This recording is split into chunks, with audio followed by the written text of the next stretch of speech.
And joining me now with reaction to my opening statement and much more, House Minority Leader Kevin McCarthy.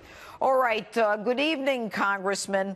I understand that even you yourself were involved a bit in in some of these tropes, where you made a comment and Ilhan Omar actually came after you. Well, in that first, when she tweeted about all about the Benjamins, that was referring to an article that a reporter wrote that I was asking Nancy Pelosi to stand up to these new Democrat socialists who are making these anti-Semitic comments. And, Judge, this is the week these new Democrat socialists have taken over the party. They've taken over the leadership because they won this week. Nancy Pelosi said she was going to stand up to her and move a resolution that just dealt with this subject. It wouldn't name her, and she couldn't even pass that. She had to water it down.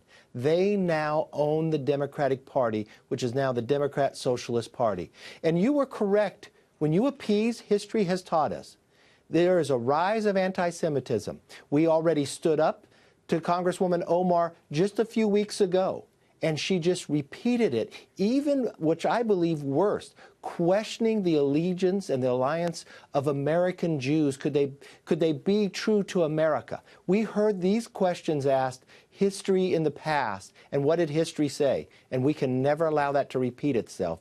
That's why it's so important, not one party, but all America stands up to this. But you know what, Congressman, I understand that Nancy Pelosi is look, she's been the speaker twice. And as a woman, I mean, she is probably, in terms of women in Congress, I mean, she's the most powerful woman in Congress. I mean, and it has been. By far. By far. So, and she's the one. Not this week. Didn't her daughter say something like she'll stab you in the back or cut you and you won't even know you've been cut?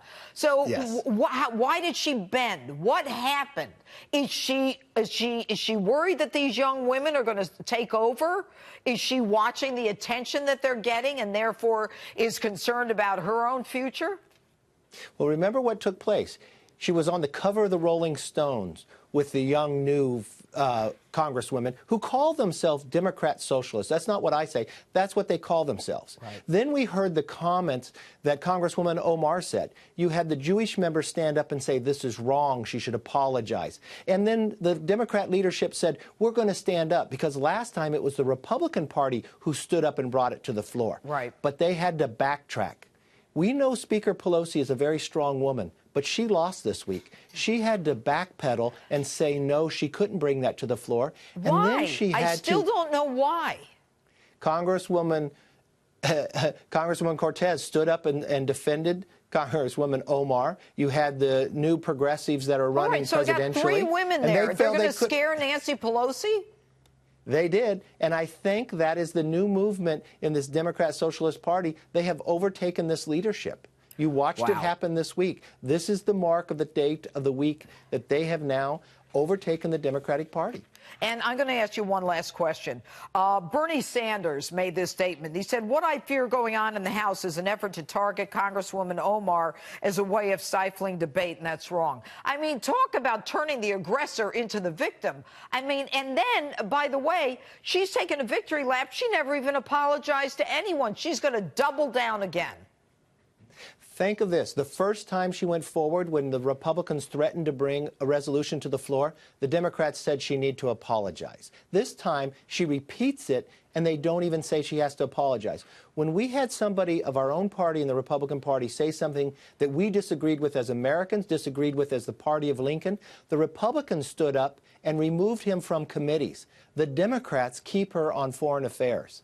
I think there's a real contrast here in leadership. But what is scary to me as an American, when I see the rise of anti-Semitism around the world and I see appeasement and what history has taught us about appeasement, I know those people, I know the Democrats on the other side of the aisle, many of them did not want to see this end the way it did. They want to stand up to her, and that's what I believe is wrong. They better learn. They better learn. Leader Kevin McCarthy, thank you so much for being with us. Thank you, Judge.